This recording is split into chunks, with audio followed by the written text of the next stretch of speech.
नमस्कार दोस्तों, कैसे हैं आप लोग। मैं सूरज चौधरी स्टडी IQ PCS पर आप सभी का हार्दिक स्वागत करता हूं।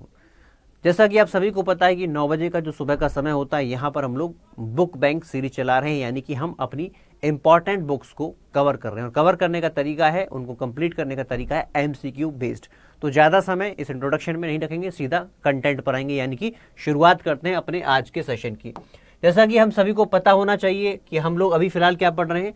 अभी फिलहाल हमारा जो फोकस है वो फंडामेंटल राइट्स यानी कि मौलिक अधिकार पर है, और मौलिक अधिकार के क्वेश्चंस की सीरीज करते करते ये इसका 9वां एपिसोड हो गया है। यहाँ पर हमारी बुक का हम लोग चैप्टर 8 जो है आज हम कंप्लीट कर रहे हैं। चैप्टर 8 आज हम समाप्त करने जा रहे हैं। तो चलिए शुरुआत करेंगे। यहाँ पर सबसे पहला क्वेश्चन है हमारा, क्या कहता है कि यहाँ पर दो स्टेटमेंट हमारे पास है। दोनों स्टेटमेंट्स को ध्यान से पढ़ना है। पढ़ने के बाद बताना है कि इनमें से कौन सी स्टेटमेंट सही है। जैसा कि सबसे पहली स्टेटमेंट में कहा गया कि सर्वोच्च न्यायालय के अनुसार किसी राज्य में अल्पसंख्यक वर्गों के सदस्यों द्वारा बनाई गई वे संस्थाएं अल्पसंख्यक संस्थाएं होंगी जो कि, यानी कि दो क्वालिटी यहां पर दी गई हैं और पूछा गया इनमें से कौन सी अल्पसंख्यक संस्थाएं होंगी। अब देखिए यार, अगर हम फंडामेंटल राइट पढ़ते हैं, मौलिक अधिकार हम लोग पढ़ते हैं, तो वहीं पर हमको जो 6 अधिकार प्राप्त थे, उन 6 में से एक अधिकार आता है जिसको हम कहते हैं कल्चरल एंड एजुकेशनल राइट्स, जिनकी चर्चा संविधान के आर्टिकल 29 और आर्टिकल 30 के अंदर दी गई है। आर्टिकल 29 कहता है कि हमारे देश के अंदर नागरिकों का कोई भी समूह जिसकी अपनी लैंग्वेज है, जिसकी अपनी स्क्रिप्ट है, जिसका अपना कल्चर है, क्या कर सकते हैं, उन सभी को इनका संरक्षण करने का अधिकार प्राप्त है। ये आर्टिकल 29 कहता है। ऐसे अगर हम आर्टिकल 30 की तरफ चलें तो आर्टिकल 30 हमको बताता है कि हमारे यहाँ पर जो माइनॉरिटीज हैं उनको अधिकार है शैक्षणिक संस्थानों की स्थापना करने का, उनको एडमिनिस्टर करने का। अब इस माइनॉरिटी का अर्थ क्या है, अल्पसंख्यक शब्द का अर्थ क्या है। अल्पसंख्यक शब्द को आप समझने के लिए देख लीजिए, इसके दो क्राइटेरिया होते हैं। यानी कि देश के अंदर जब भी माइनॉरिटी की बात करेंगे तो या तो ये भाषा के आधार पर होगी या ये धर्म के आधार पर होगी। अब क्या ये राष्ट्रीय लेवल की बात कर रहे हैं? नहीं, हम लोग बात कर रहे हैं राज्य लेवल की। अब राज्य लेवल पर कैसे डिसाइड करेंगे? यहां पर सीधा सा आंकड़ा चलता है किसका? जनसंख्या का। हम जो डेटा उठाते हैं वो जनसंख्या का उठाते हैं, यानी कि राज्य की पॉपुलेशन का वो हिस्सा जो 50% से कम है, धर्म के आधार पर या फिर भाषा के आधार पर, हम उसे माइनॉरिटी में या फिर अल्पसंख्यक के अंदर रख दिया करते हैं। यही इसका क्राइटेरिया है। बाकी इसकी डेफिनेशन आप सोचोगे भारत के संविधान में कहीं है, वहां पर तो नहीं है। तो ये जो एजुकेशनल इंस्टीट्यूशंस की बात आर्टिकल 30 के अंतर्गत हो रही है, उसी के संबंध में किसे आप कहेंगे? Minority institution. सबसे पहला कहता है क्या? सबसे पहले कहता है कि जो अल्पसंख्यक समुदायों की भाषा या उनके धर्म के संरक्षण का प्रयास करता है। भाई हम लोग माइनॉरिटी किस आधार पर निकालते हैं? धर्म के आधार पर, भाषा के आधार पर। तो जो उनके संरक्षण का प्रयास करेगा वो ऑटोमेटिक होगा। दूसरा क्राइटेरिया क्या है कि ऐसी संस्था जो अल्पसंख्यक वर्ग के बच्चों का अच्छी शिक्षा उपलब्ध कराती हो। तो अच्छी शिक्षा क्या है? ये भी इसका क्राइटेरिया है ना जी। तो कहने का मतलब दोनों स्टेटमेंट यहां पर सही हैं। तो अपना जो आंसर रहेगा वो रहेगा सी। सी इज द करेक्ट आंसर। इसके बाद चलते हैं हम अपने नेक्स्ट क्वेश्चन की तरफ। नेक्स्ट क्वेश्चन कहता है, दोबारा से यहां पर दो कथन आपको दिए गए हैं, दोनों पर आपको विचार करना है और विचार करने के बाद बताना है कि इनमें से कौन सा सही है। पहली स्टेटमेंट ध्यान से पढ़ेंगे, क्या कहती है? पहली स्टेटमेंट कहती है कि सर्वोच्च न्यायालय ने स्पष्ट किया कि अनुच्छेद 30 के अंतर्गत संरक्षण सिर्फ विद्यालयों पर लागू होता है, व्यावसायिक शिक्षण संस्थानों पर लागू नहीं होता है। यानी कि अगर हम माइनॉरिटी इंस्टीट्यूशंस की बात कर रहे हैं तो इंस्टीट्यूशन में क्या हम सिर्फ स्कूल्स को लेंगे या इसके परे भी कोई सीमा हो सकती है? तो देखिए, सिर्फ स्कूल को आप लेंगे यानी कि सिर्फ लिमिट आपने कहां लगा दी? स्कूल तक। ऐसा नहीं है। तो ये तो क्लियर कट जो है वो गलत हो गया। दूसरा कहता है कि सर्वोच्च न्यायालय के अनुसार तकनीक या व्यावसायिक शिक्षा का संबंध भाषा, धर्म या लिपि से संरक्षण से नहीं होता है, इसीलिए इसे अनुच्छेद 30 के अंतर्गत संरक्षण प्राप्त नहीं होना चाहिए। तो ये स्टेटमेंट देखते ही पता लग रहा है कि गलत है। ऐसा कुछ भी नहीं है भाई, ठीक है। तो कहने का मतलब दोनों स्टेटमेंट गलत हैं। तो इसीलिए जो सही आंसर हमारे यहाँ पर बनेगा वो बनता है ऑप्शन डी। इसके बाद चलेंगे हम लोग अपने नेक्स्ट क्वेश्चन की तरफ। नेक्स्ट क्वेश्चन, मैं हर किसी से उम्मीद करता हूं कि आप इस क्वेश्चन का आंसर देंगे। क्वेश्चन क्या कहता है? क्वेश्चन कहता है कि भारत के अंदर जो संपत्ति का अधिकार हमको प्राप्त था, आज तो नहीं है। प्राप्त था मतलब क्या है? मैं मौलिक अधिकार की बात कर रहा हूं। वह संपत्ति का अधिकार आज भी आपके पास है, लेकिन वो आपका क्या है, हमारा मौलिक अधिकार नहीं है, ठीक है ना। तो ये जो संपत्ति का अधिकार जो पहले मौलिक अधिकार की श्रेणी में हुआ करता था, इसे मौलिक अधिकार की श्रेणी से निकाल दिया गया। क्वेश्चन यही है कि यहाँ पर इनमें से कौन से संविधान संशोधन के द्वारा इसको निकाल दिया गया था। देखिए, जैसे ही भारत आज़ाद होता है तो आज़ादी के साथ हमारे साथ में एक लक्ष्य था कि हमें देश को कहाँ लेकर के जाना है, ग्रोथ की तरफ लेकर जाना है, यानी कि तरक्की की तरफ लेकर जाना है। अब लेकर के कैसे जाओगे, क्या तरीका हो सकता है, अपने देश के लोगों को ज़्यादा से ज़्यादा रोजगार उपलब्ध कराना, और जब ज़्यादा से ज़्यादा रोजगार उनको मिलेगा तो स्टैंडर्ड ऑफ लाइफ बढ़ता है, आपका स्टैंडर्ड ऑफ लिविंग बढ़ता है, तो फिर क्या होगा, ग्रोथ की तरफ देश चलता है, यानी कि नेशनल इनकम हो या फिर पर कैपिटा इनकम हो, इन सभी को आपको आगे बढ़ाना है। लेकिन उसके लिए बेसिकली समझाने का मतलब क्या है, आपको चाहिए रोजगार। अब रोजगार उस समय पर कहाँ से आता था, रोजगार का सिर्फ और सिर्फ एक ही साधन होता था मोटे तौर पर। वैसे तो सारे सेक्टर थे, सर्विस सेक्टर भी था, मैन्युफैक्चरिंग सेक्टर भी था, लेकिन बहुत कम, ना के बराबर हुआ करता था। तो वो कहाँ था, एग्रीकल्चर था। अब एग्रीकल्चर में अगर आप डिस्ट्रीब्यूशन को देखें, जो लैंड डिस्ट्रीब्यूशन था वो अनइवन था। अनइवन का मतलब कि वहां पर जमींदार जागीरदार इन सभी का बहुलवाला हुआ करता था। तो इस समस्या से निपटने के लिए सरकार ने क्या किया, देश के अंदर बड़े पैमाने पर भूमि सुधार लागू किए। अब जब भूमि सुधार लागू किए तो राइट टू प्रॉपर्टी उसमें पर फंडामेंटल राइट हुआ करता था। तो लोगों ने क्या किया, जिनकी जमीनें जा रही थी उन्होंने जाकर के सुप्रीम कोर्ट, हाई कोर्ट के अंदर एप्लीकेशन लगाना शुरू कर दिया, और इससे जो एक टकराव जो है देश की न्यायपालिका और दूसरी तरफ संसद के अंदर देखने को मिला। फाइनली ये निर्णय लिया गया कि भाई इतने लगातार संशोधन हम लोगों ने कर दिए हैं, इन संशोधनों से काम चलने वाला नहीं है। तो क्या किया गया, देश के संविधान में 44वां संशोधन करते हुए क्या किया गया, जो फंडामेंटल राइट हमको आर्टिकल 19(1)(f) और आर्टिकल 31 के अंदर दिया गया था, इन दोनों को डिलीट किया गया, और डिलीट करके एक नया आर्टिकल 300A पार्ट 12 के अंदर रख करके राइट टू प्रॉपर्टी को मौलिक अधिकार की श्रेणी से निकाल करके यहाँ पर रख दिया गया। यानी आज के टाइम पर ये लीगल राइट तो है लेकिन फंडामेंटल राइट नहीं है, इस बात को ध्यान रखना। वैसे मुझे उम्मीद थी कि हर बच्चा इस क्वेश्चन का आंसर देगा। चलिए इसके बाद चलते हैं नेक्स्ट क्वेश्चन की तरफ। नेक्स्ट क्वेश्चन फिर बड़ा इंपॉर्टेंट है। यहाँ पर आपको क्या है कि 2 स्टेटमेंट दी गई है, इन पर आपको विचार करना है और बताना है कि इनमें से कौन सा सही है। सबसे पहली स्टेटमेंट जरा ध्यान से पढ़िए, क्या कहता है कि 42वें संविधान संशोधन 1976 के द्वारा संविधान में नवी अनुसूची शामिल की गई थी। ये क्वेश्चन 9th शेड्यूल से है। आज के समय पर भारत के संविधान में 12 अनुसूचियां हैं, लेकिन शुरुआत में तो ऐसा नहीं था। 26/11/1949 को जब भारत का संविधान आया था तो उस समय पर 8 अनुसूचियां हुआ करती थी, ये हम सभी को पता है। 9वीं अनुसूची, 10वीं अनुसूची, 11वीं अनुसूची और 12वीं अनुसूची, इन सभी को बाद में जोड़ा गया। जैसे कि 11वीं और 12वीं अनुसूची क्रमशः 73वें और 74वें संविधान संशोधन के द्वारा जोड़ी गई थी, यानी कि जब लोकल बॉडीज का हमने संवैधानिकरण किया तब। ऐसे ही 10वीं अनुसूची जब एंटी डिफेक्शन लॉ लेकर के आए तब जोड़ी गई थी। जब हम 9th शेड्यूल की बात करते हैं तो 9th शेड्यूल हम लोगों ने 1951 में ही जोड़ दिया था।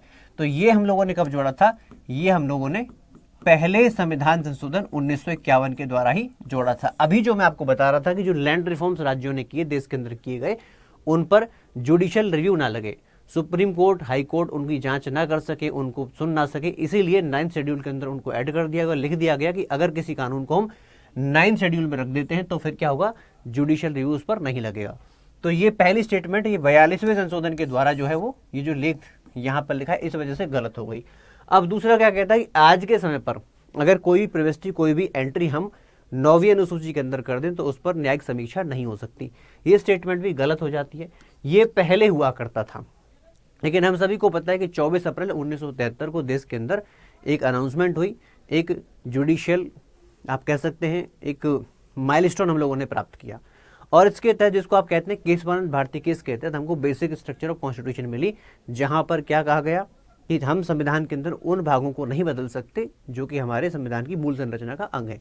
अब इसी को इंटरप्रेट करते करते करते करते बाद में IR कोलो केस के अंदर ये डिसाइड किया गया कि अगर कोई नियम, कोई एंट्री हमने 9वीं अनुसूची के अंदर कर दी है तो इसका मतलब ये नहीं है कि जुडिशियल रिव्यू उस पर नहीं लगेगा, उस पर भी लग सकता है, प्रोवाइडेड दैट कि ऐसी एंट्री 24 अप्रैल 1973 या उसके बाद हुई हो।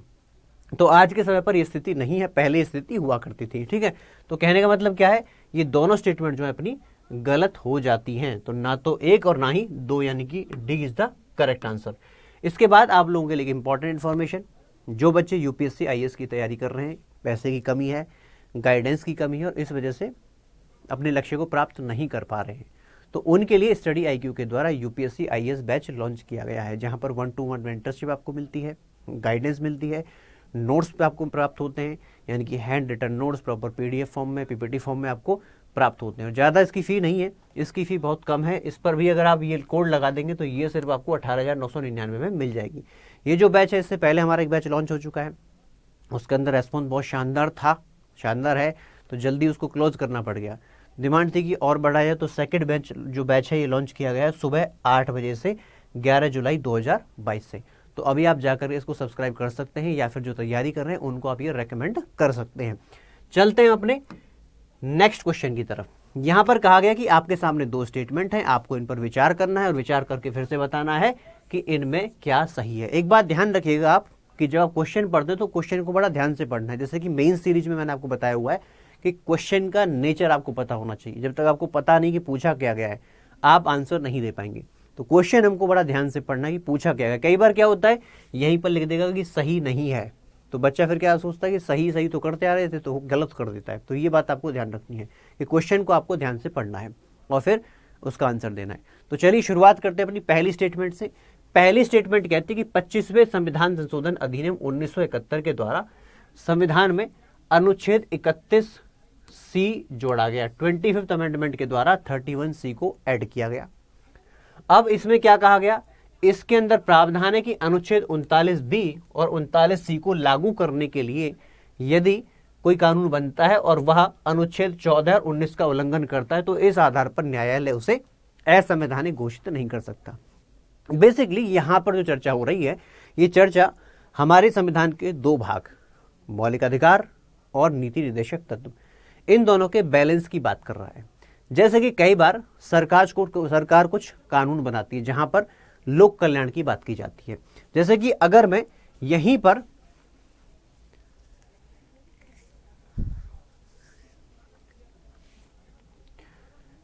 अगर मैं आर्टिकल 39B की बात करूं, तो यहां पर कहा जाता है कि अगर देश के अंदर कोई संसाधन है तो उन संसाधनों का इस्तेमाल कॉमन गुड के लिए किया जाना, यानी कि सभी के कल्याण के लिए किया जाना चाहिए।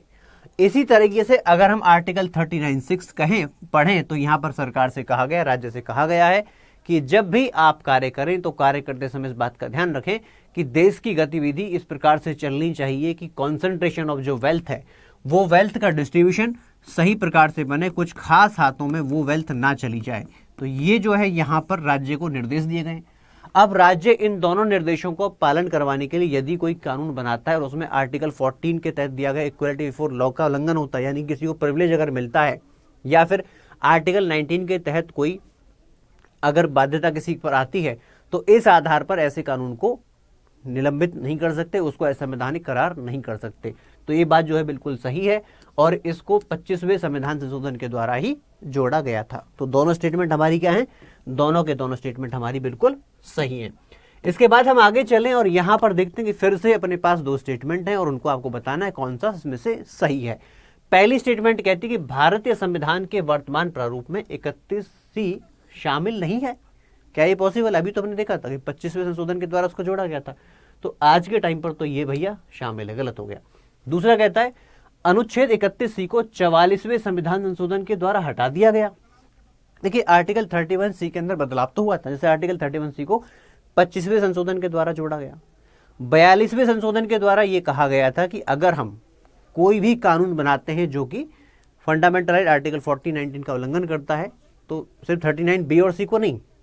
अरे सुनो बात को, मतलब क्या है, अगर राज्य किसी भी DPSP को लागू करवाने के लिए कोई कानून बनाता है, वो आर्टिकल 40(19) का उल्लंघन करता है, तो ऐसा कानून असंवैधानिक नहीं होगा। ऐसी एक जो है एक्सटेंशन इसको दिया गया था, जिसको बाद में न्यायपालिका के द्वारा असंवैधानिक घोषित करते हुए हटा दिया गया था। ठीक है, तो कहने का मतलब क्या, स्टेटमेंट भी गलत हो जाती है कि 44 का तो मतलब ही नहीं है। तो यहाँ पर नीदर 1 नॉर 2, यानी कि ना तो एक सही है ना ही दूसरा सही है। उसके बाद आता है सिंपल सा क्वेश्चन, बहुत ईजी है कि इनमें से किस भाग को डॉक्टर भीमराव अंबेडकर ने क्या कहा था, संविधान की आत्मा, संविधान का हृदय डॉक्टर भीमराव अंबेडकर ने किसको कहा था? प्रेम्बल, आर्टिकल 32, DPSP या फिर मूल कर्तव्य फंडामेंटल ड्यूटीज। तो हम सभी को पता है कि आर्टिकल 32 अति इंपॉर्टेंट है। क्यों? इसका कारण है, देखिए भारत के संविधान में अगर मैं सबसे महत्वपूर्ण भाग की बात करूं, तो सबसे महत्वपूर्ण भाग है हमारा पार्ट 3, पार्ट 3 यानी कि भाग 3, जहां पर हमको अधिकार दिए गए। देखिए, अगर हम अंग्रेजों के समय की बात करें, उससे पहले की बात करें, तो व्यवस्थाएं तो पहले भी थी, आज भी हैं। फर्क क्या है? फर्क ये है कि आपके पास, हमारे पास कुछ अधिकार आज के समय पर हैं जो संविधान हमको गारंटी देता है, वो आते हैं भाग 3 से। लेकिन यहां पर जो अधिकार दिए गए उनकी संख्या कितनी है? वो 6 कैटेगरी के अंदर आते हैं। कितनी कैटेगरी में? 6 कैटेगरी में। लेकिन उसमें से जो 5 हैं वो आपको अधिकार कह दिए गए, लिख दिया गया कि ठीक है आप प्राप्त कर सकते हैं, इक्वलिटी का आपको अधिकार है, शोषण के विरुद्ध आपको अधिकार है। इस प्रकार से अधिकार आपको दे तो दिए गए हैं, लेकिन लागू कब करवाया गया है? अगर मान लीजिए किसी व्यक्ति को उसके अधिकार से ही वंचित कर दिया जाए तो फिर वो कैसे उसको इंप्लीमेंट करवाएगा? तो ये जो छठा अधिकार है जिसको हम आर्टिकल 32 कहते हैं, ये अति महत्वपूर्ण है। कहने का मतलब क्या है कि अगर ये अधिकार नहीं है तो फिर बाकी ये 5 अधिकार बेकार है, कोई मतलब उसका नहीं बनता है। इसीलिए इसकी इंपॉर्टेंस को ध्यान में रखते हुए बाबा साहब भीमराव अम्बेडकर ने इसे कहा था कि ये संविधान की आत्मा ही है, इसके बिना संविधान का कोई मतलब नहीं रह जाता। सीधी सी बात है, अगर संविधान हम बना रहे हैं तो क्यों बना रहे हैं? हम इसलिए बना रहे हैं ताकि हम एक रीजनेबल एंड जस्ट सोसाइटी बना सकें। और रीजनेबल जस्ट सोसाइटी के अंदर हमको क्या होना चाहिए? बेसिक राइट तो व्यक्ति के पास होने ही चाहिए, और उनको इंप्लीमेंट कराने का काम हमारे संविधान का आर्टिकल 32 किया करता है। तो ये बात अपन ने यहाँ पर देख ली। इसके बाद चलते हैं यहाँ पर नेक्स्ट क्वेश्चन की तरफ। नेक्स्ट क्वेश्चन कहता है, इसके बाद चलते हैं अपने नेक्स्ट क्वेश्चन की तरफ। नेक्स्ट क्वेश्चन कहता है, निम्नलिखित कथनों पर विचार कीजिए। फिर दोबारा से हमारे पास 2 स्टेटमेंट है, दोनों को पढ़ना है, पढ़ के बताना है कौन सी इसमें से सही है, और उसके साथ में हम इसको एनालाइज भी करेंगे।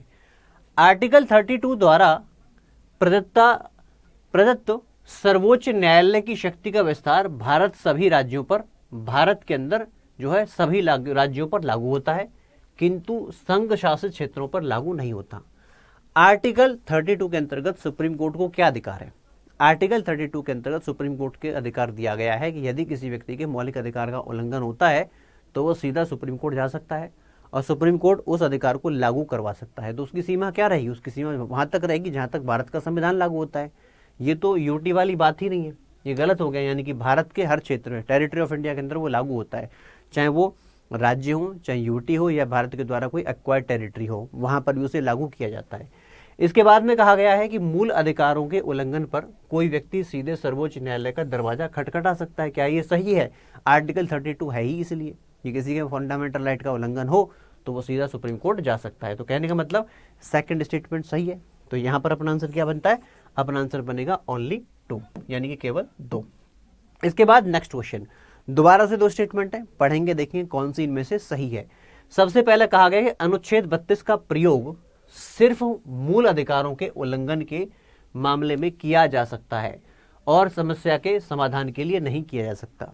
क्या यह सही है कि आर्टिकल 32 के अंतर्गत जो रिट पावर्स हमको सुप्रीम कोर्ट की बताई गई है, रिट जुरिस्डिक्शन सुप्रीम कोर्ट की है, वो सिर्फ और सिर्फ मौलिक अधिकारों तक सीमित है?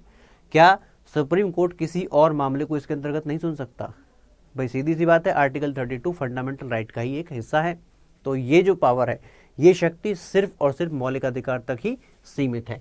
तो ये स्टेटमेंट हमारी बिल्कुल सही है, गलत नहीं है इसके अंदर, याद रखना, क्योंकि हम बात कर रहे हैं सुप्रीम कोर्ट की। ठीक है, इसके बाद क्या कहता है?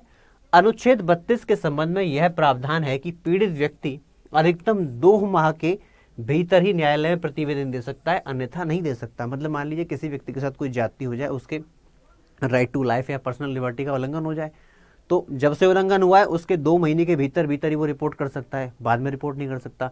क्या इस स्टेटमेंट का कोई अपना औचित्य है? नहीं है, ऐसा कोई लिमिट नहीं है। हो सकता है कि वो रिपोर्ट कर ही ना पाए 2 महीने के अंदर, कई बार उतना साल भर निकल जाता है, तब भी व्यक्ति बता नहीं पाता है। समाज के अंदर बहुत सारी परिस्थितियां होती हैं। ठीक है, तो स्टेटमेंट तो गलत हो गई। तो कहने का मतलब क्या? हमारा आंसर बनेगा केवल एक, only 1 is the correct answer, यानी कि ऑप्शन ए। इसके बाद हम चलेंगे अपने नेक्स्ट क्वेश्चन की तरफ। नेक्स्ट क्वेश्चन में हमारे पास इस बार 4 स्टेटमेंट है। ये बात हो रही है पब्लिक इंटरेस्ट लिटिगेशन से, PIL, इसको हम कहते हैं लोकहितवाद। लोकहितवाद से जुड़ी हुई ये 4 स्टेटमेंट है। इसमें कहा गया सबसे पहले कि इसमें एप्लीकेशन कौन लगाएगा, यानी कि लोकहित का कोई मुद्दा है जिसके अंदर कोई लोकहित को हानि पहुंच रही है, तो उस केस में इस एप्लीकेशन को लगाएगा कौन? तो क्या कहा गया है कि इसमें कोई भी व्यक्ति या संस्था सामाजिक हित से जुड़े मामलों को न्यायालय में उठाने के लिए अर्ह है, यानी कि एलिजिबल है, भले ही उसका अहित ना हुआ हो। यानी कि मान लीजिए आप हैं, मैं हूं, अगर हमको कोई समाज के अंदर मुद्दा दिखाई देता है जिसको कार्यपालिका के द्वारा या फिर विधायिका के द्वारा नहीं सुना जा रहा है, तो हम सुप्रीम कोर्ट या हाई कोर्ट जा सकते हैं। अभी जरूरी नहीं कि उसमें मेरा पर्सनल ही कोई अहित हुआ हो, समाज का हित है तो मैं या कोई भी संस्था यहाँ पर जा सकती है। ये स्टेटमेंट बिल्कुल सही है। दूसरा कहता है कि यदि पीड़ित व्यक्ति प्रमाण जुटाने में समर्थ नहीं है तो न्यायपालिका उसकी सहायता करेगा। मान लीजिए किसी व्यक्ति को कोई एप्लीकेशन उसने लगाई और वहाँ पर उसके पास खुद के पास एविडेंस नहीं है, तो एविडेंस जुटाने का काम है वो कौन करेगा? सुप्रीम कोर्ट उसकी मदद करेगा, सीधी सी बात, न्यायपालिका उसकी मदद करेगी। उसके बाद कहा गया किसी पीड़ित व्यक्ति द्वारा भेजा गया पोस्ट कार्ड भी याचिका के रूप में स्वीकार किया जा सकता है। ये बहुत कम लोगों को शायद पता होगा, ये भी महत्वपूर्ण है। देखिए PIL के जरूरी नहीं है कि आप जो है प्रॉपर एक वकील हायर करो जा करके फिर आप उसको फाइल करो, ऐसा कुछ नहीं है। आज के समय पर अगर आपको कोई समस्या है तो नॉर्मल भी आप एक लेटर लिख करके यानी कि पोस्ट कार्ड पर भी लिख के भेज दोगे तो उसे भी न्यायपालिका स्वीकार करती है। तो ये भी क्या है, PIL की एक विशेषता है, इसको ध्यान रखना चाहिए। चौथा कहा गया है कि न्यायपालिका स्वयं भी मीडिया रिपोर्टों आदि के आधार पर किसी मामले में संज्ञान कॉग्निजेंस ले सकता है, इसको कहते हैं सो मोटो।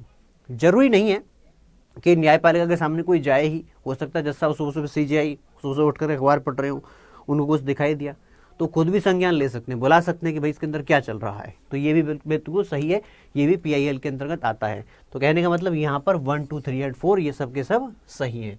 इसके बाद चलते हैं हम लोग नेक्स्ट क्वेश्चन की तरफ, लेकिन उससे पहले इसका इंग्लिश वर्जन, क्योंकि वहाँ पर जगह नहीं थी तो मैंने इसको अलग स्लाइड में रखा है। जो इंग्लिश वाले बच्चे हैं वो यहाँ पर इसका स्क्रीनशॉट ले सकते हैं, ठीक है। चलिए इसके बाद आगे बढ़ेंगे और आगे बढ़ते हुए नेक्स्ट क्वेश्चन की तरफ चलेंगे। यहाँ पर कहा गया है कि दोबारा से आपके पास 2 स्टेटमेंट है, आपको बताना है इनमें से कौन सी सही है।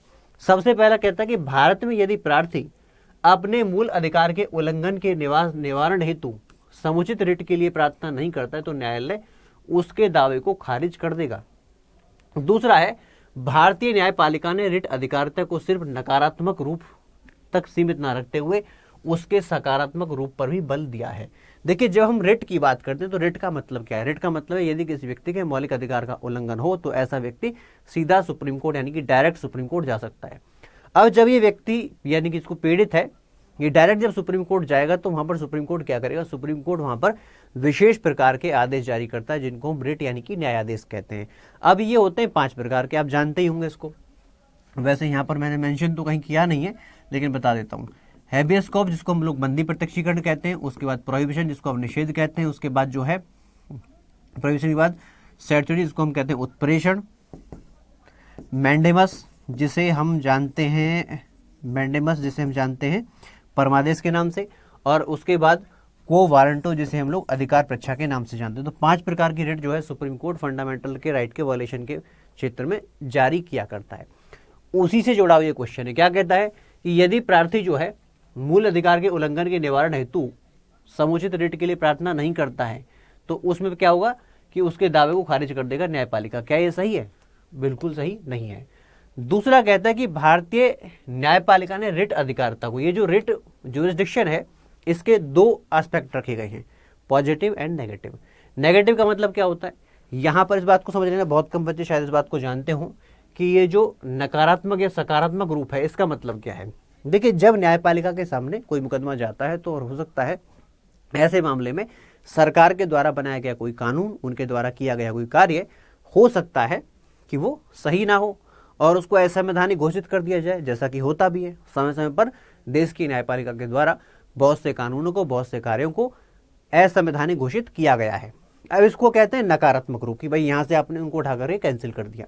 लेकिन सकारात्मक रूप का मतलब क्या है? अब ये जो आपने कानून कैंसिल किया है इसका ऑल्टरनेट क्या है, इसके जो समस्या है, समस्या का समाधान क्या है? तो समस्या का समाधान भी यहाँ पर सुप्रीम कोर्ट कई बार डायरेक्ट कहता है, कई बार सरकार को रेकमेंड भी किया करता है। तो यहाँ पर दोनों इसके फॉर्म है, चाहे नेगेटिव हो चाहे वो पॉजिटिव हो। तो ये दोनों बात अपने को ध्यान रखनी है। कहने का मतलब यहाँ पर जो है केवल 2 यानी कि बी सही आंसर है।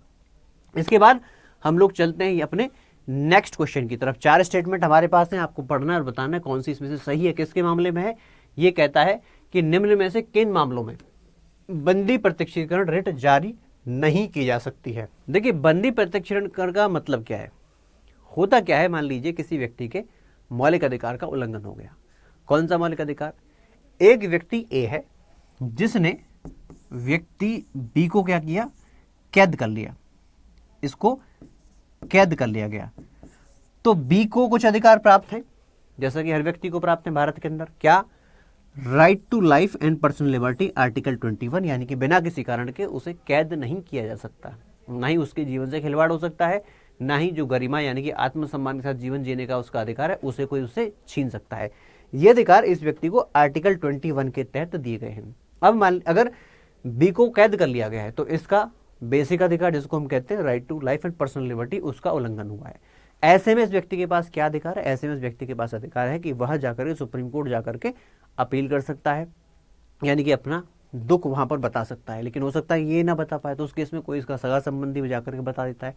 अब ये मैंने ऐसा एग्जाम्पल लिया है। दूसरा, इसमें कई बार ऐसा होता है ना कि पुलिस या इन्वेस्टिगेशन एजेंसी किसी व्यक्ति को गिरफ्तार कर लेती है, उसके बाद पूछताछ ना कोई कोर्ट के अंदर जो पेशी है, तो ऐसे में जो है एप्लीकेशन सुप्रीम कोर्ट या हाई कोर्ट के अंदर फाइल की जाती है।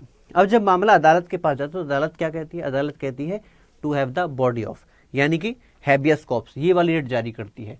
इसका मतलब क्या है? To have the body of, यानी कि हमारे सामने पेश किया जाए। किसको पेश करना है? जिसको गिरफ्तार किया गया, कैद किया गया, उसको पेश करना है। फिर देखा जाएगा कि इस व्यक्ति के कौन से अधिकार का उल्लंघन हुआ है, क्या वास्तव में उल्लंघन हुआ है या नहीं हुआ है, क्योंकि कई जगह पर उल्लंघन नहीं होता, व्यक्ति को लगता है। जैसे कि मान लीजिए किसी व्यक्ति ने कोई अपराध कर दिया, अपराध करने के बाद पुलिस ने उसको अरेस्ट कर लिया, अरेस्ट करने के बाद 24 घंटे के भीतर मजिस्ट्रेट के सामने पेश कर दिया। अब जब पेश हो गया तो उसमें हैबियस कॉर्पस थोड़ी मिल जाएगी। तो ये जो बिल्कुल बात सही है कि गिरफ्तारी अगर व्यक्ति को 24 घंटे के अंदर मजिस्ट्रेट के सामने पेश कर दिया तो फिर इसके अंदर कुछ नहीं हो सकता। कहने का मतलब क्या है कि जब गिरफ्तारी या कैद कानूनी तरीके से बिल्कुल सही है, एक तो ये होता है। दूसरा, किसी व्यक्ति की ऊपर कोई आरोप लगा, आरोप में दोष सिद्धि हुई, कन्विक्शन हो गया, तो फिर क्या होगा? तो फिर कुछ नहीं होने वाला, जेल के अंदर रहना पड़ेगा, हैबियस कॉर्पस नहीं मिलता। बट मैं आपको समझाना क्या चाहता हूँ? मैं समझाना चाहता हूँ अगर मान लीजिए कैद गैर कानूनी है, सही नहीं है, किसी व्यक्ति के मौलिक अधिकार को जानबूझ के हर्ट किया गया है, उसका खंडन किया गया है, तो ऐसे मामले में अदालत फिर क्या करती है? पहले तो हमारे सामने लेकर के आओ, मामले को देखती है, देखने के बाद अगर व्यक्ति का कैद गलत तरीके से किया गया है तो फिर आदेश दिया जाता है कि इसको तुरंत छोड़ दिया जाए। लेकिन कुछ मामलों में ये अवेलेबल नहीं है। बस कौन से मामलों में अवेलेबल नहीं है उसी की यहाँ पर चर्चा की गई। जैसे कि एक तो मैंने बता दिया कि 24 घंटे के भीतर भीतर अगर उसे मजिस्ट्रेट के सामने पेश कर दिया गया तो फिर ये अधिकार अवेलेबल नहीं होता है, यानी कि उस केस में हैबियस कॉर्पस नहीं मिलता है। सेकंड कहता है यदि किसी व्यक्ति को किसी अपराध में दोषी सिद्ध होने के कारण कारावास में रख दिया जाए तो बात फिर भी सही है, तब भी क्या हैबियस कॉर्पस मिलने वाला है। तीसरा कहता है यदि वह व्यक्ति जिस पर किसी को अवैध रूप से कैद करने का आरोप है न्यायालय के अधिकारिता से परे हो, यानी कि जिसके ऊपर आरोप लगा है कैद करने का, अब वो न्यायालय की अधिकारिता से परे है। जैसे मान लीजिए पाकिस्तान के व्यक्ति ने कैद कर लिया बाहरी देश की सीमाओं से बाहर, तो फिर वहाँ पर सुप्रीम कोर्ट क्या ही कर सकता है, वहाँ तो उसकी जुरिस्डिक्शन ही नहीं है, पहुंच ही नहीं है वहाँ तक। तो उसके बाद चौथा आता है यदि संसद या अभिलेख न्यायालय की अवमानना के लिए किसी को निरुद्ध कर दिया जाए, यानी कि अगर कोर्ट का ही कंटेम्प्ट ऑफ कोर्ट है, कोर्ट की अवमानना है, संसद की अवमानना है, तो उस केस में भी इसको अवेलेबल नहीं किया जाता है। तो कहने का मतलब इन 4 केसों में हैबियस कॉर्पस यानी कि बंदी प्रत्यक्षीकरण व्यक्ति को अवेलेबल नहीं होती है। तो डी अपना यहाँ पर क्या होता है? सही आंसर बन जाता है। ये इसका इंग्लिश वर्जन है, जो बच्चे इंग्लिश मीडियम वाले हैं इसका भी स्क्रीनशॉट ले सकते हैं। इसके बाद हम लोग चलते हैं अपने नेक्स्ट क्वेश्चन की तरफ। नेक्स्ट क्वेश्चन कहता है, जरा ध्यान से पढ़िए, कि परमादेश रिट एक आदेश के रूप में होती है जिसका प्रयोग किसी लोक प्राधिकारी, प्राइवेट व्यक्ति या प्राइवेट कंपनी के खिलाफ किया जा सकता है। अब यहां पर जो क्वेश्चन है वो दूसरी रिट, जिसे हम लोग मैंडेमस के नाम से, जैसे मैंने अभी बताया था कि 5 प्रकार की रिट होती है, तो जो दूसरी रिट है जिसे हम कहते हैं मैंडेमस, यानी कि इसे हिंदी में कहा जाता है परमादेश, तो उससे संबंधित है। देखिए होता क्या है, मान लीजिए कोई पब्लिक अथॉरिटी, ध्यान सुनिएगा, कि कोई पब्लिक अथॉरिटी अपने कर्तव्य को पूरा करने से मना कर दे, जिसकी वजह से सामने वाले व्यक्ति को हानि हो, उसके अधिकार का उल्लंघन हो रहा है, तो ऐसे में व्यक्ति सुप्रीम कोर्ट जा सकता है। और जब सुप्रीम कोर्ट व्यक्ति जाएगा तो वहां पर सुप्रीम कोर्ट मैंडेमस जारी करेगा, यानी कि उस पब्लिक अथॉरिटी को आदेश देगा कि जिस काम के लिए आप दफ्तर के अंदर हो, जिस काम के लिए आप पद पर हो, उस काम का निर्वहन करो, कर्तव्य का निर्वहन करो, बाकी इस प्रकार से उस व्यक्ति को राहत दी जाएगी। लेकिन यहाँ पर मैंने एक ही शब्द पर जोड़ दिया, पब्लिक अथॉरिटी। यहाँ पर प्राइवेट व्यक्ति हो गया, प्राइवेट कंपनी हो गई, याद रखना इसके खिलाफ मैंडेमस जारी नहीं होता है। ऐसे ही किसी मिनिस्टर के खिलाफ आप मैंडेमस जारी करवा तो नहीं होगा। ऐसे ही करके यहाँ पर किसी, हम भारत के राष्ट्रपति की बात करें, राज्यपाल की बात करें, तो उन पर भी क्या होता है, मैंडेमस जारी नहीं होता है। क्योंकि राष्ट्रपति या राज्यपाल जो भी काम करते हो प्रधानमंत्री की परिषद की सलाह पर, उसी प्रकार से उसी प्रकार से राज्यपाल मुख्यमंत्री और उसके मंत्री परिषद की सलाह पर काम करते हैं, तो उन पर यह लागू नहीं होता है। दूसरा कहता है न्यायालय किसी प्राधिकारी को उसकी विवेकाधीन शक्ति का प्रयोग करने के लिए परमादेश जारी नहीं कर सकते। देखिए हर व्यक्ति के पास दो प्रकार की शक्तियां होती हैं जब भी कोई अथॉरिटी के अंदर होता है। पहली तो लीगली मैंडेटरी है कि उसको फॉलो करनी ही करनी है। दूसरी कुछ पावर ऐसी होती है जो वो अपने विवेक के अनुसार कि सही है या नहीं है वो अपनी शक्ति का इस्तेमाल कर सकता है। तो अगर लीगली मैंडेटरी नहीं है तो ऐसे में भी उस अथॉरिटी के खिलाफ, इस पब्लिक अथॉरिटी के खिलाफ रिट जारी नहीं किया जा सकता है, आप ध्यान रखिएगा। तो पहली स्टेटमेंट तो गलत होगी लेकिन दूसरी स्टेटमेंट सही है, इसीलिए हमारा यहां पर जो आंसर बनता है क्या बनता है, ओनली 2, यानी कि केवल 2। चलते हैं नेक्स्ट क्वेश्चन की तरफ। फिर से स्टेटमेंट हमारे पास है, इनको पढ़ना है, पढ़ करके बताना है उनमें से कौन सा सही है। सबसे पहले कहता है कि राष्ट्रपति या राज्यपाल के विरुद्ध परमादेश रिट जारी नहीं की जा सकती है। अभी मैंने आपको बताया था कि मैंडेमस पब्लिक अथॉरिटी के खिलाफ तो है, लेकिन यहां पर कहीं भी आप ध्यान रखिएगा कि भारत के राष्ट्रपति या राज्य के राज्यपाल के खिलाफ ये जारी नहीं की जा सकती है। दूसरा कहता है यदि कोई न्यायाधीश किसी प्रशासनिक कार्य को संभाल रहा है तो उस प्रशासनिक कार्य से संबंधित मामले में रिट जारी नहीं की जा सकती है। यार इसमें ऐसा कोई लॉजिक है क्या? हाँ, एक चीज तो आती है जो आपने पढ़ा होगा कि कुछ मामलों में रिट नहीं आती। जैसे कि अगर न्यायपालिका की बात करें, हाई कोर्ट, किसी भी हाई कोर्ट का कोई चीफ जस्टिस है और वह अपने ज्यूरिसडिक्शन में जो उसको अधिकार क्षेत्र दिया गया है उसके अंतर्गत काम कर रहा है तो उसके खिलाफ मैंडेमस जारी नहीं होगा। ये बात तो सही है, इसमें कोई गलत बात नहीं। लेकिन यहाँ पर कहा गया है कि यहाँ पर न्यायाधीश को प्रशासनिक कार्य दे दिया गया और उसको संभालने के संबंध में कोई काम कर रहा है, तो ऐसे केस में अगर उसके खिलाफ कंप्लेंट होती है न्यायपालिका के अंदर तो उसको रिट यानी कि मैंडेमस जारी नहीं की जा सकती है। क्या ये सही है? तो स्टेटमेंट जो है वो गलत हो जाती है। ठीक है, तो कहने का मतलब अपना आंसर क्या है? अपना आंसर बनेगा यहाँ पर ओनली 1, केवल 1। इसके बाद चलते हैं अपने नेक्स्ट क्वेश्चन की तरफ। यहाँ पर हमारे सामने 3 स्टेटमेंट है, हमको पढ़ना है, विचार करना है, बताना है इनमें से कौन सी सही है। ध्यान से पढ़िएगा, यहाँ पर रिट जो जुरिडिक्शन है सुप्रीम कोर्ट, हाई कोर्ट की, उनके बीच में कंपैरिजन किया गया है। जैसे कि यहाँ पर कहा गया कि उच्च न्यायालय की तुलना में सर्वोच्च न्यायालय की रिट अधिकारिता अधिक व्यापक है। क्या ये स्टेटमेंट सही है? मुझे तो ऐसा लगता है कि स्टेटमेंट उल्टी हो गई है। अगर इसको हम उल्टा लिखते मतलब क्या है कि सर्वोच्च न्यायालय की तुलना में उच्च न्यायालय की रिट शक्ति ज्यादा है तो सही हो जाती। मतलब क्या है, जरा समझिए इस बात को। देखिए अगर हम रिट ज्यूरिसडिक्शन की बात करें तो सुप्रीम कोर्ट का रिट ज्यूरिसडिक्शन कहां तक है? सिर्फ फंडामेंटल राइट तक है। आर्टिकल 32 में सिर्फ फंडामेंटल की राइट की बात की जाती है, लेकिन आर्टिकल 226 के अंतर्गत हाई कोर्ट को जो रिट ज्यूरिसडिक्शन मिला है वो ज्यूरिसडिक्शन मौलिक अधिकारों के क्षेत्र से ही बाहर जाकर के मिला है, तो ये स्टेटमेंट इसीलिए गलत हो जाती है। दूसरा कहता है कि उच्च न्यायालय रिट का प्रयोग तभी कर सकता है जब किसी व्यक्ति के मूल अधिकार का उल्लंघन हुआ हो। ये भी गलत हो गया, क्योंकि ये तो आर्टिकल 32 के संबंध में है और आर्टिकल 32 का संबंध हमारे सुप्रीम कोर्ट से, सर्वोच्च न्यायालय से, उच्च न्यायालय से नहीं है। तीसरा कहता है कि सर्वोच्च न्यायालय किसी भी मामले में रिट जारी कर सकता है। क्या आर्टिकल 32 के तहत ऐसा किया जा सकता है? जवाब है नहीं, तो ये भी गलत हो गई। कहने का मतलब यहाँ पर उपरोक्त में से कोई भी स्टेटमेंट ऐसी नहीं है जो कि सही हो, तो D is the correct answer. इसके बाद आपके लिए जरूरी सूचना कि जो बच्चे यूपीएससी की तैयारी करें उनके लिए स्टडी आईक्यू के द्वारा मॉर्निंग बैच लॉन्च किया जा रहा है जो कि 11 जुलाई से स्टार्ट हो रहा है। इसकी फी मात्र 18,999 रुपये है अगर आप इस पर ये सूरज लाइव कोड लगाते हैं तो अभी जाकर के आप इसका सब्सक्रिप्शन ले सकते हैं। और इसके बाद मैं आप लोगों से विदा लेने की यहाँ पर तरफ जा रहा हूँ। देखिए अगर आपका कोई क्वेश्चन है तो आप मुझसे क्वेश्चन डायरेक्ट पूछ सकते हैं मेरे सोशल मीडिया हैंडल्स पर, या फिर अगर आपको कोई डिटेल्ड क्वेश्चन है जहाँ पर ऐसे आंसर राइटिंग की हम प्रैक्टिस करते हैं तो आप मुझे ईमेल भी कर सकते हैं हमारे इस मेल एड्रेस पर। तो चलिए इन्हीं शब्दों के साथ मैं आपसे विदा लेता हूँ, फिर मिलूंगा नेक्स्ट क्लास में। लेकिन उससे पहले वीडियो को अगर आपने लाइक नहीं किया तो लाइक कीजिए, शेयर कीजिए और चैनल को सब्सक्राइब करना मत भूलिए। Thank you so much, bye bye, धन्यवाद।